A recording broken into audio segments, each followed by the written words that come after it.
महाराष्ट्र के राज्यपाल श्री रमेश बैस जी, मुख्यमंत्री श्रीमान एकनाथ शिंदे जी, मंत्रिमंडल के मेरे सहयोगी निर्मला सीतारमण जी, भागवत कराड़ जी, पंकज चौधरी जी, महाराष्ट्र सरकार के उप मुख्यमंत्री देवेंद्र जी अजीत जी, रिजर्व बैंक के governor Shaktikanta Das ji, reserve bank of India के अधिकारी, अन्य महानुभाव, देवी और सज्जनों, आज भारत का रिजर्व बैंक एक ऐतिहासिक पड़ाव पर पहुंचा है। आरबीआई ने अपने 90 इयर्स पूरे किए हैं। एक संस्थान के रूप में आरबीआई आजादी के पहले और आजादी के बाद दोनों ही कालखंड का गवाह है। आज पूरी दुनिया में आरबीआई की पहचान उसके प्रोफेशनलिज्म और कमिटमेंट की वजह से बनी है। मैं आप सभी को रिजर्व बैंक ऑफ इंडिया के सभी कर्मचारियों और अधिकारियों को आरबीआई की स्थापना के 90 इयर्स की बधाई देता हूं।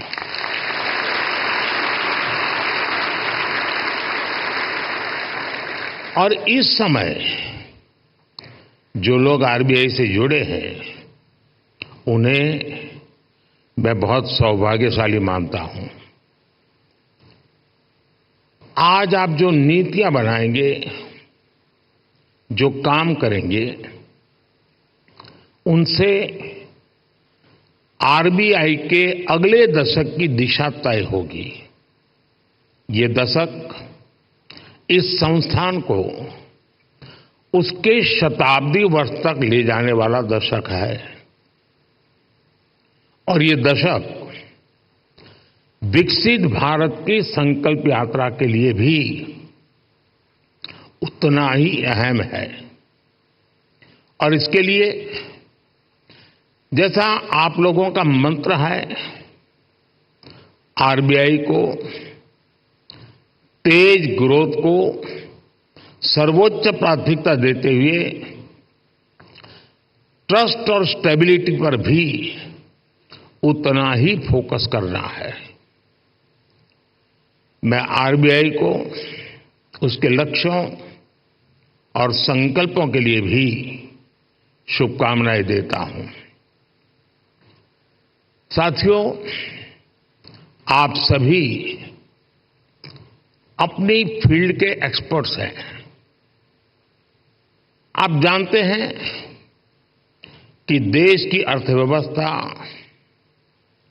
हमारी जीडीपी काफी हद तक मॉनेटरी और फिस्कल पॉलिसीज के कोऑर्डिनेशन पर निर्भर करती है। मुझे याद है जब 2014 में रिजर्व बैंक के 80वें वर्ष के कार्यक्रम में आया था, तब हालात एकदम अलग थे। भारत का पूरा बैंकिंग सेक्टर समस्याओं और चुनौतियों से जूझ रहा था। एनपीए को लेकर,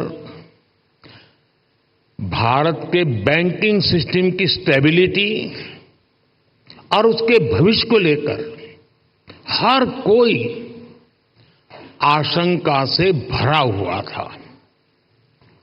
हालात इतनी खराब थी कि पब्लिक सेक्टर बैंक्स देश की आर्थिक प्रगति को जरूरी गति नहीं दे पा रहे थे। हम सभी ने वहां से शुरुआत की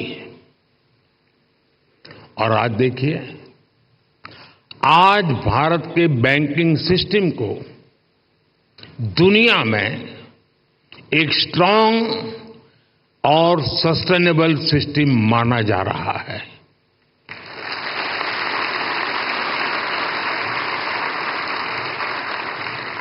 जो बैंकिंग सिस्टम कभी डूबने की कगार पर था, वो बैंकिंग सिस्टम अब प्रॉफिट में आ गया है और क्रेडिट में रिकॉर्ड वृद्धि दिखा रहा है। फ्रेंड्स, आप भी जानते हैं कि सिर्फ 10 साल में इतना बड़ा परिवर्तन आना आसान नहीं था। ये बदलाव इसलिए आया क्योंकि हमारी नीति, नियत और निर्णयों में स्पष्टता थी।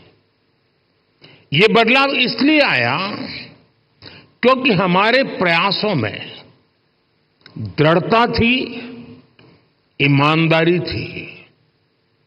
आज देश देख रहा है, जब नीयत सही होती है तो नीति सही होती है। जब नीति सही होती है तो निर्णय सही होते हैं, और जब निर्णय सही होते हैं तो नतीजे सही मिलते हैं।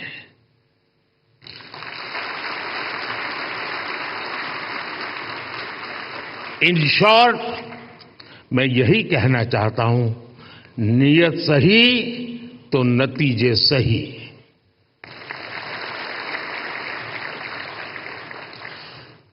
कैसे देश का बैंकिंग सिस्टम ट्रांसफॉर्म हुआ, ये अपने आप में एक स्टडी का विषय है। हमने कोई भी सिरा ऐसा नहीं था जिसे ऐसे ही छोड़ दिया हो। हमारी सरकार ने रिकॉग्निशन, रिजोल्यूशन और रिकैपिटलाइजेशन की रणनीति पर काम किया। पब्लिक सेक्टर बैंक के हालात सुधारने के लिए सरकार ने करीब 3.5 लाख करोड़ का कैपिटल इन्फ्यूजन किया और साथ ही गवर्नेंस संबंधी कई रिफॉर्म्स भी किए। अकेले इंसॉल्वेंसी एंड बैंक्रप्सी कोड की नई व्यवस्था से ही करीब 3.25 लाख करोड़ के लोन्स रिजॉल्व हुए। और एक आंकड़ा देशवासियों को जरूर जानना जरूरी है। 27,000 से ज्यादा ऐसी एप्लीकेशंस जिसमें 9 लाख करोड़ रुपए से ज्यादा का अंडरलाइन डिफॉल्ट था, वो आईबीसी में एडमिशन से पहले ही रिजॉल्व हो गई। ये दिखाता है कि इस नई व्यवस्था का सामर्थ्य कितना ज्यादा है। बैंकों का जो ग्रॉस एनपीए 2018 में 11.25% के आसपास था, वो सितंबर 2023 आते आते 3% से भी कम हो गया।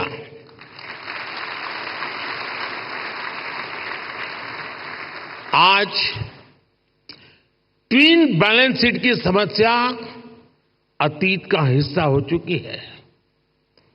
आज बैंक की क्रेडिट ग्रोथ 15% तक हो गई है और मैं इन सभी उपलब्धियों में आरबीआई की सहभागीदारी और प्रयासों की भी बहुत बड़ी भूमिका रही है और वो बधाई के पात्र हैं।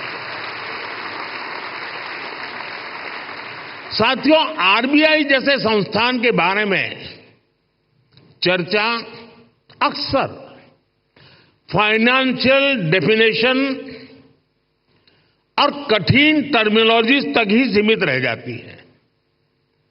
आपका कार्य जितना जटिल है उसमें ये स्वाभाविक भी है, लेकिन आप जो काम करते हैं उससे देश के सामान्य मानव का जीवन सीधे तौर पर प्रभावित होता है। बीते 10 वर्षों में हमने सेंट्रल बैंक, बैंकिंग सिस्टम और अंतिम पायदान पर खड़े व्यक्ति के बीच इस कनेक्ट को हाईलाइट किया है। गरीबों का फाइनेंशियल इंक्लूजन आज इसका बहुत बड़ा उदाहरण है।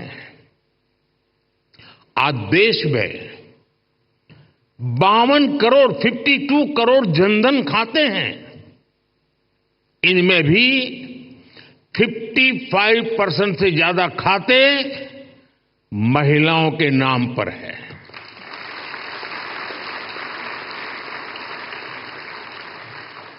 इसी फाइनेंशियल इंक्लूजन का प्रभाव आप एग्रीकल्चर और फिशरीज जैसे सेक्टर्स में भी देख सकते हैं। आज 7 करोड़ से ज्यादा फार्मर्स, फिशरमैन और पशुपालक के पास किसान क्रेडिट कार्ड हैं। इससे हमारी रूरल इकोनॉमी को एक बहुत बड़ा पुश मिला है। कोऑपरेटिव सेक्टर को भी पिछले 10 वर्षों में बड़ा बूस्ट मिला है। सहकारिता में कोऑपरेटिव बैंक की एक बहुत बड़ी भूमिका होती है और ये रिजर्व बैंक के रेगुलेशन और सुपरविजन का एक महत्वपूर्ण क्षेत्र भी है। यूपीआई आज एक ग्लोबली रिकॉग्नाइज्ड प्लेटफॉर्म बन चुका है। इस पर हर महीने 1200 करोड़ से ज्यादा ट्रांजैक्शन हो रहे हैं। अभी आप लोग सेंट्रल बैंक डिजिटल करेंसी पर भी काम कर रहे हैं। यानी पिछले 10 वर्षों में हुए ट्रांसफॉर्मेशन की एक तस्वीर ये भी है। एक दशक के भीतर ही हम पूरी तरह से एक नई बैंकिंग व्यवस्था, एक नई अर्थव्यवस्था और नए करेंसी एक्सपीरियंस में प्रवेश कर चुके हैं। और जैसा मैंने पहले कहा है, पिछले 10 साल में जो हुआ वो तो सिर्फ ट्रेलर है।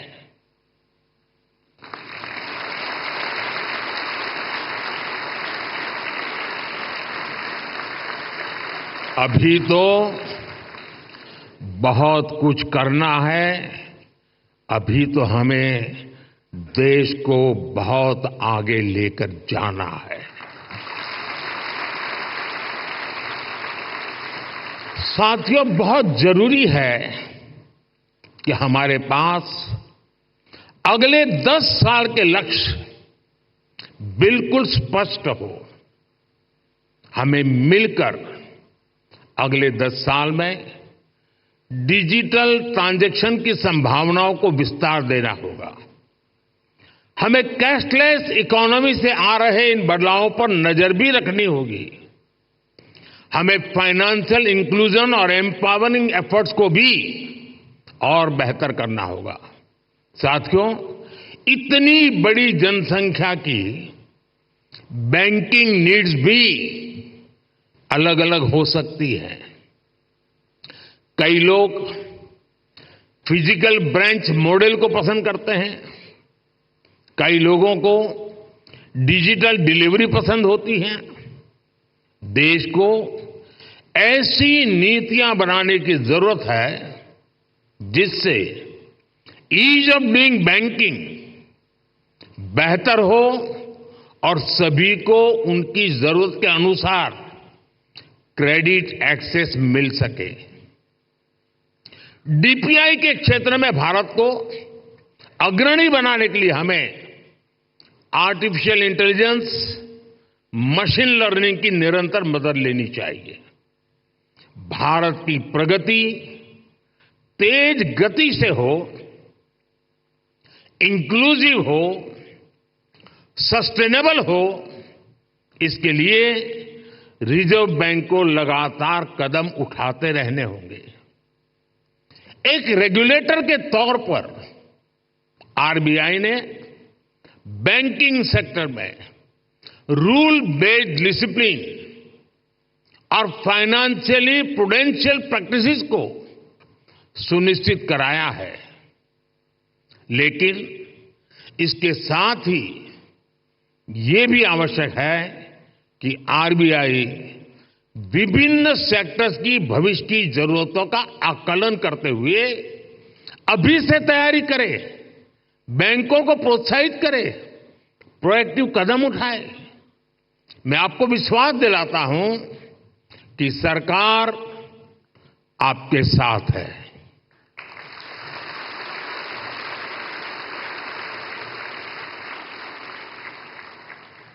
आपको याद होगा 10 साल पहले डबल डिजिट की महंगाई से निपटने का रिफ्लेक्शन तब की फाइनेंशियल पॉलिसीज में नहीं दिखता था। इससे निपटने के लिए हमारी सरकार ने रिजर्व बैंक ऑफ इंडिया को इन्फ्लेशन टारगेटिंग का अधिकार दिया। मॉनेटरी पॉलिसी कमेटी ने इस मैंडेट पर बहुत अच्छे ढंग से काम भी किया। साथ ही साथ सरकार ने एक्टिव प्राइस मॉनिटरिंग और फिस्कल कंसोलिडेशन इसके भी कदम उठाए। इसलिए कोरोना संकट हो, अलग अलग देशों में युद्ध की स्थिति हो, तनाव हो, भारत में इन्फ्लेशन मॉडरेट लेवल पर ही रही। साथियों, जिस देश की प्रायोरिटी स्पष्ट हो उसे प्रोग्रेस करने से कोई नहीं रोक सकता।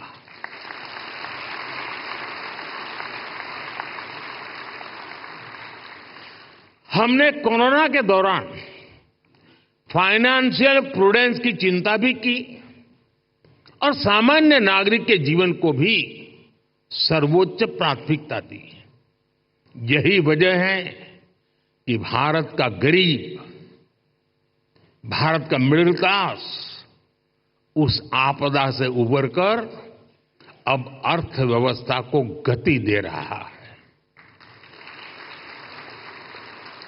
दुनिया के बड़े बड़े देश जहां अभी तक उस झटके से उबरने की कोशिश कर रहे हैं, वहीं इंडियन इकोनॉमी नए रिकॉर्ड बना रही है।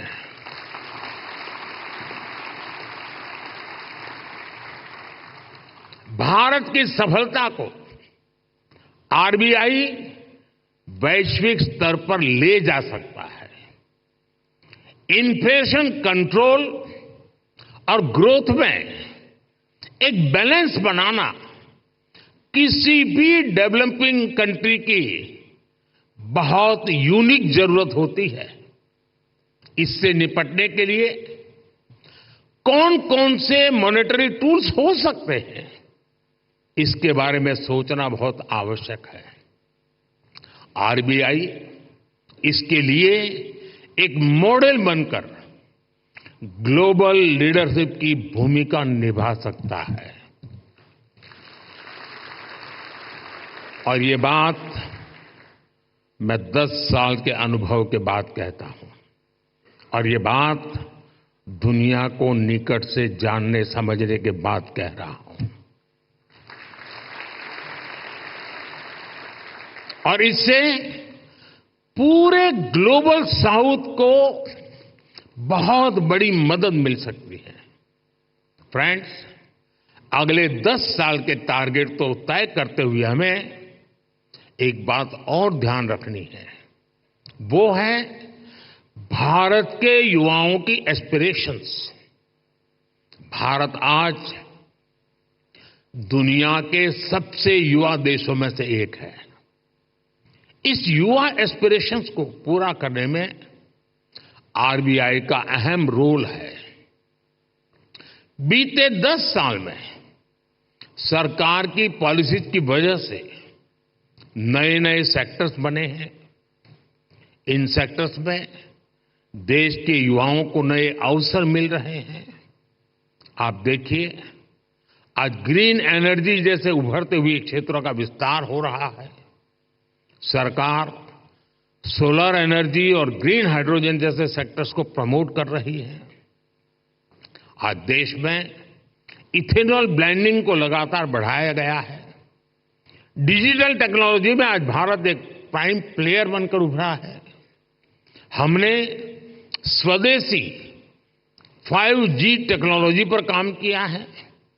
डिफेंस सेक्टर हम बड़े एक्सपोर्टर की भूमिका में आ रहे हैं। एमएसएमई पूरी भारतीय अर्थव्यवस्था और मैन्युफैक्चरिंग सेक्टर की बैकबोन जैसे हैं।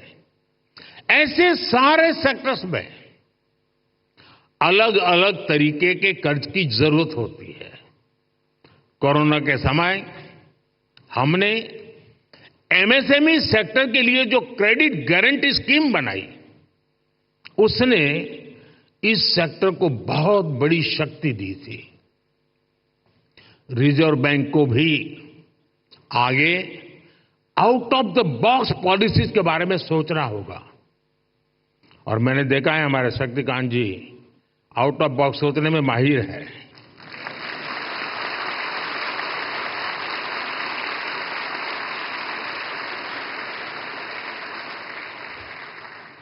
और मुझे खुशी है कि सबसे ज्यादा तालियां इस बात पर पड़ी।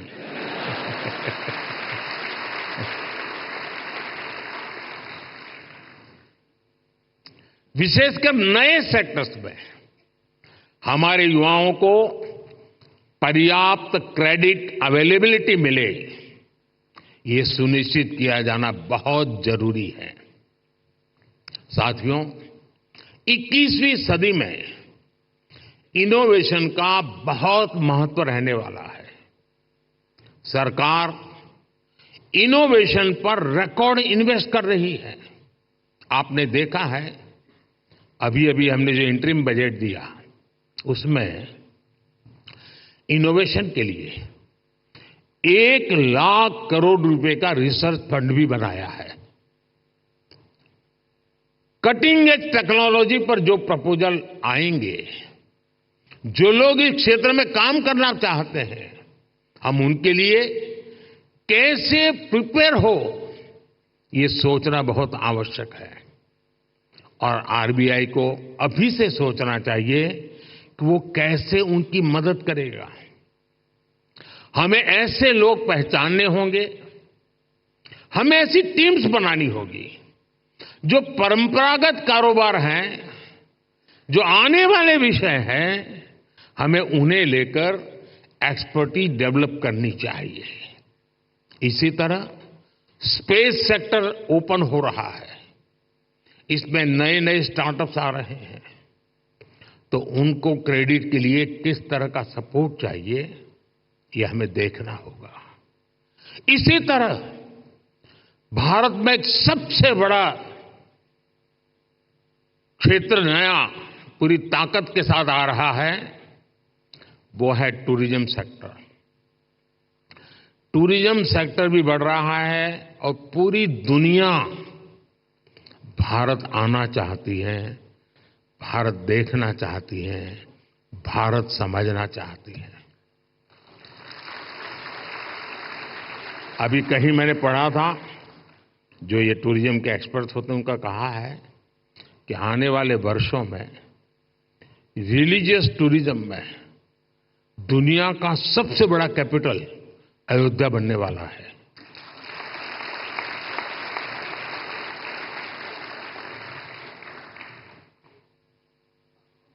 हमें देखना होगा कि इस सेक्टर को फाइनेंशियल सपोर्ट करने के लिए हमारी क्या तैयारी है।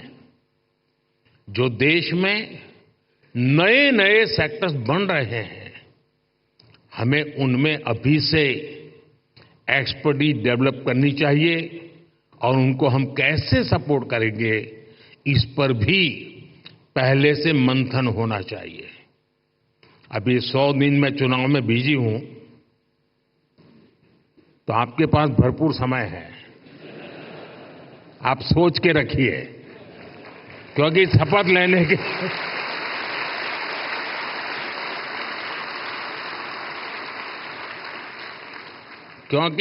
लेने के दूसरे दिन ही धमाधम काम आने वाला है।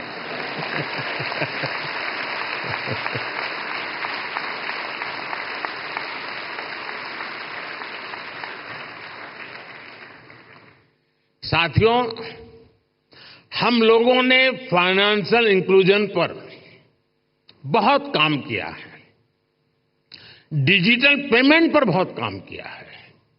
इससे हमारे छोटे बिजनेस की, रेहड़ी पटरी वालों की फाइनेंशियल कैपेसिटी अब ट्रांसपेरेंटली दिखाई देने लगी है। अब इस जानकारी का उपयोग करते हुए हमें उन्हें फाइनेंशियल एम्पावर करना है। फ्रेंड्स, हमें मिलकर अगले 10 वर्षों में एक और बड़ा काम करना है।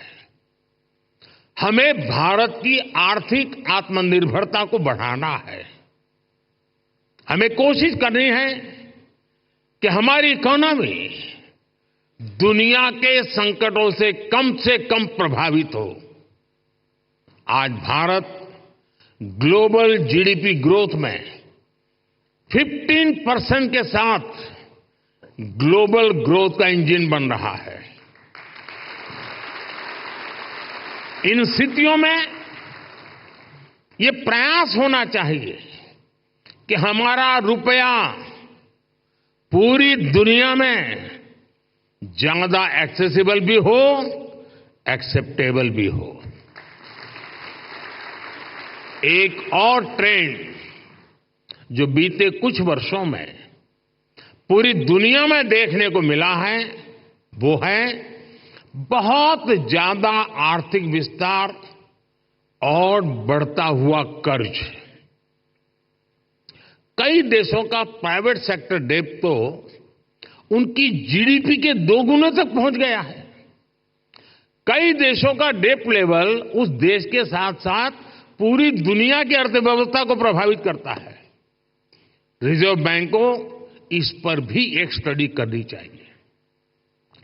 भारत की ग्रोथ के जितने प्रॉस्पेक्ट्स और पोटेंशियल है, उसको ध्यान में रखते हुए क्रेडिट की कितनी उपलब्धता होनी चाहिए और उसको कैसे सस्टेनेबल तरीके से मैनेज किया जाना चाहिए, इसे आधुनिक परिप्रेक्ष्य में तय किया जाना बहुत आवश्यक है।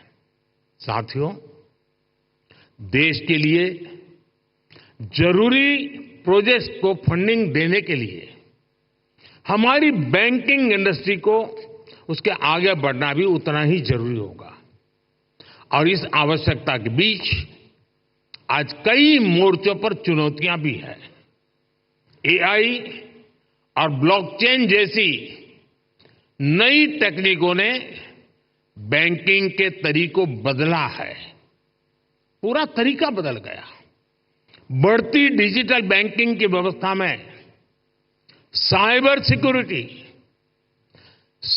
सिक्योरिटी की भूमिका बहुत अहम हो गई है।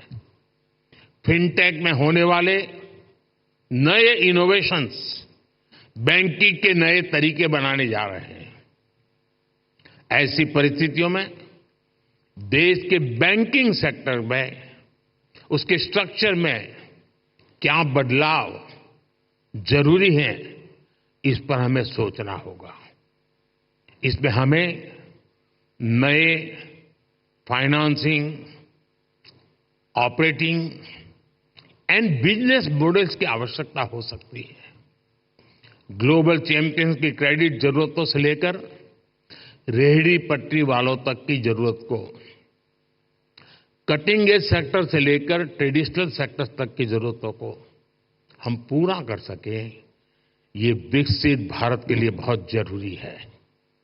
विकसित भारत के बैंकिंग विजन के इस पूरे अध्ययन के लिए रिजर्व बैंक बहुत उपयुक्त संस्था है।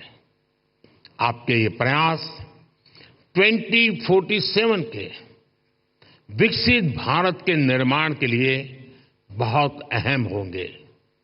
एक बार फिर आप सबको मेरी बहुत बहुत शुभकामनाएं। धन्यवाद।